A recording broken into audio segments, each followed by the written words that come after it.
bem com vocês? Hoje nós vamos estudar a história da Reforma Protestante. Nós tomamos como referência este livro da Igreja Presbiteriana Nacional em Brasília.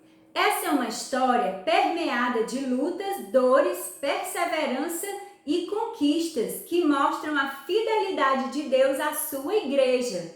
Muitos arriscaram a vida para que a palavra de Deus fizesse parte da vida de cada cristão por meio da atuação do Espírito Santo de Deus. Reformar é dar melhor forma, mais aperfeiçoada a alguma coisa, é modificar algo que estava em mau estado e pôr em bom estado.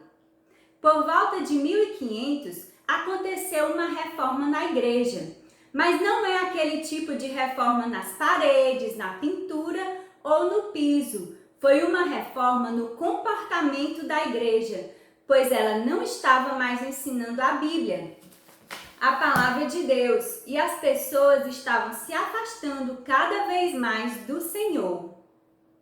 Para ilustrar, vamos fazer de conta que eu dou de presente para uma criança 6 bombons sonhos de valsa.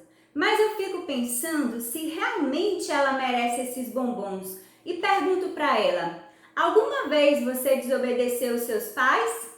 Você já disse alguma mentira? Já ficou com raiva de alguém? E por cada resposta sim, eu vou tirando um bombom até ela ficar sem nenhum. Puxa vida, receber um presente e depois ser tirado de você é muito ruim. Agora eu quero que você imagine que o presente não são os sonhos de valsa, e sim a salvação e a vida eterna com Cristo lá no céu.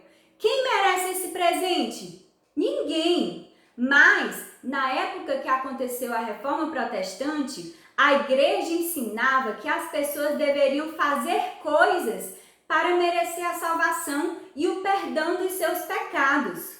E a situação piorou mais ainda quando as pessoas tinham que pagar para que os seus pecados fossem perdoados. Eram as chamadas indulgências. Um grande vendedor de indulgências chamado Tetzel gostava até de cantar uma musiquinha assim: assim que uma moeda no fundo do cofre cai, uma alma para o céu vai. Em meio a tudo isso, um monge, um padre chamado Martinho Lutero, que morava na Alemanha, queria muito agradar a Deus, mas sempre se sentia culpado, com medo. Isso lhe causava muito sofrimento. Ele pedia perdão a Deus, mas não se sentia perdoado, mesmo se esforçando para ser uma boa pessoa. Então, Lutero começou a estudar a palavra de Deus e a buscar Deus de todo o coração. Naquele tempo, somente os padres tinham acesso à Bíblia, que era escrita e lida nas missas em latim, sem que o povo conseguisse entender. Um dia, Lutero leu em Romanos 1,17 assim: visto que a justiça de Deus se revela no Evangelho, de fé em fé, como está escrito, o justo viverá pela fé. Que maravilha! Lutero finalmente descobriu que por seu próprio esforço não tinha como ele ser justo, salvo e perdoado dos seus pecados, mas a salvação vinha e vem pela fé em Jesus. Agora ele se sentia aliviado, pois para ser salvo e perdoado não precisava adorar o Papa, adorar os santos, fazer procissões e penitências, pagar promessas, rezar inúmeras vezes segurando o terço, rezar pelos mortos e defender as indulgências que a Igreja Católica exigia dos seus fiéis. Lutero não guardou essa descoberta só para ele e escreveu 95 teses, 95 ideias mostrando que a Igreja Católica estava errada e precisava se corrigir. Em 31 de outubro de 1517, Lutero foi até a Catedral de Westminster e pregou este documento, as 95 teses, na porta dessa igreja. Dentre as práticas que Lutero combatia estavam a divindade do Papa, a missa em latim, o celibato, que proibia os padres de casarem, o purgatório, ou seja, o culto aos mortos, a salvação pelas obras, o perdão dos pecados pelas indulgências, o culto aos santos e a Maria e o luxo desfrutado pelo clero, a liderança da igreja. Por combater os erros da Igreja Católica, Lutero teve que enfrentar perseguições e correu perigo de vida. Pediram que ele negasse tudo o que tinha escrito e o que estava ensinando, mas ele não se rendeu. Juntamente com outros cristãos verdadeiros, foram chamados de protestantes. Daí a expressão Reforma Protestante. E assim, Lutero continuou pregando a palavra de Deus, traduzindo a Bíblia para a língua do povo, para que mais e mais pessoas pudessem ter acesso a ela. Também compôs hinos, como aquele que cantamos na igreja chamado Castelo Forte. O ensino contido nas 95 teses de Lutero pode ser resumido como as 5 solas: sola Scriptura, solus Christus, sola Gratia, sola Fide e soli Deo Gloria. A palavra sola significa somente. Sola Escritura, só a Escritura, ou seja, somente a Bíblia. Tudo o que somos, cremos e o que fazemos deve estar em obediência ao que a Bíblia diz. 2 Timóteo 3:16 e 17 diz assim: toda Escritura é inspirada por Deus e útil para o ensino, para a repreensão, para a correção, para a educação na justiça, para que o homem de Deus seja perfeito e perfeitamente habilitado para toda boa obra.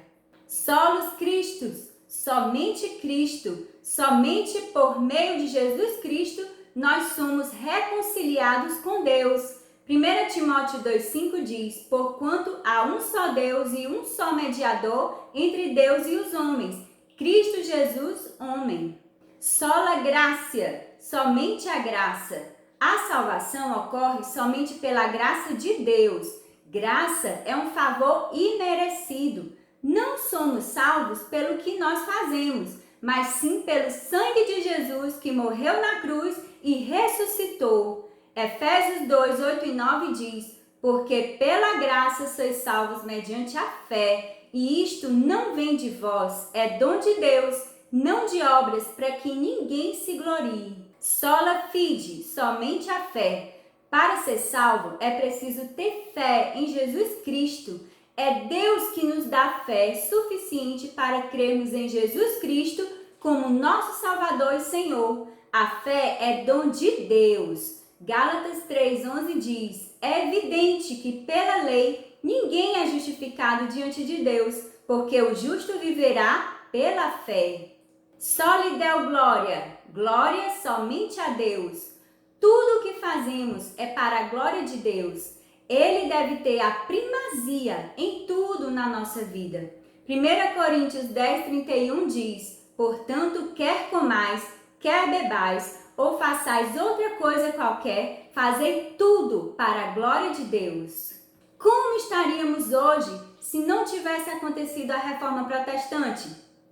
Não teríamos acesso à Bíblia no nosso idioma, não poderíamos pregar e analisar as Escrituras, os pastores não poderiam constituir uma família, estaríamos comprando um lugar no céu e tantas outras coisas ruins. Então, vamos agradecer a Deus por esse evento tão importante na história da humanidade e para nós cristãos.